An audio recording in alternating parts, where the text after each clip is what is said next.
Kekelaman bangsa Kurdi. Banyak yang berpendapat bangsa Kurdi bernasib jauh lebih kelam dibanding Palestina. Bahkan Yahudi pun nasibnya jauh lebih kelam dibanding Palestina, hanya beda masanya saja. Sementara Palestina masa kelamnya belum ada 1 abad. Jika mengenal sosok karismatik pahlawan muslim yang bernama Salahuddin Al-Ayyubi atau King Saladi. Beliau adalah pemimpin Islam dari bangsa Kurdi. Wilayah bangsa Kurdi sangatlah luas, memiliki populasi hingga 40 juta jiwa, bahkan lebih banyak dibanding Malaysia. Harusnya bangsa ini memang layak menjadi sebuah negara.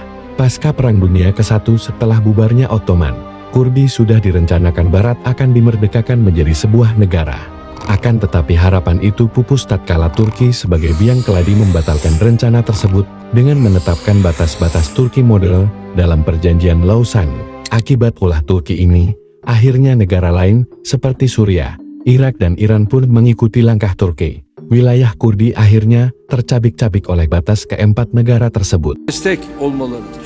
Siteden şer odaklarını Suriye'den söküp at.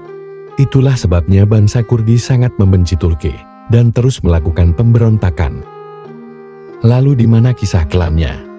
Masa kelamnya tentu sejak pembatalan pembentukan Kurdistan itu hingga sekarang, etnis Kurdi banyak sekali menerima perlakuan diskriminatif di negara-negara tersebut.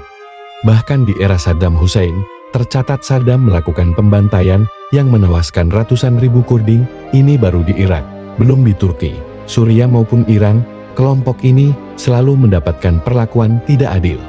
Palestina hanya didiskriminasi oleh 1 negara dan masih diberi hak kemerdekaan tahun 1988, sementara bangsa Kurdi sejak tahun 1920 hingga sekarang nasibnya tidak jelas, tidak punya negara, tidak punya kedaulatan, tidak punya hak yang adil sebagai warga negara, dan dikucilkan sana-sini. Hal yang membuat Palestina populer dan memperoleh perhatian khusus dari masyarakat muslim dunia itu dikarenakan lokasinya yang tepat berada di negeri Baitul Maqdis, sebuah wilayah suci bagi umat Islam. Lebih-lebih yang mendiskriminasi Palestina adalah Yahudi yang dianggap musuh Islam. Makin lengkap untuk memperoleh perhatian khususnya. Sementara yang mendiskriminasi Kurdi adalah negara Islam sendiri, maka dari itu tidak populer memperoleh dukungan seperti Palestina.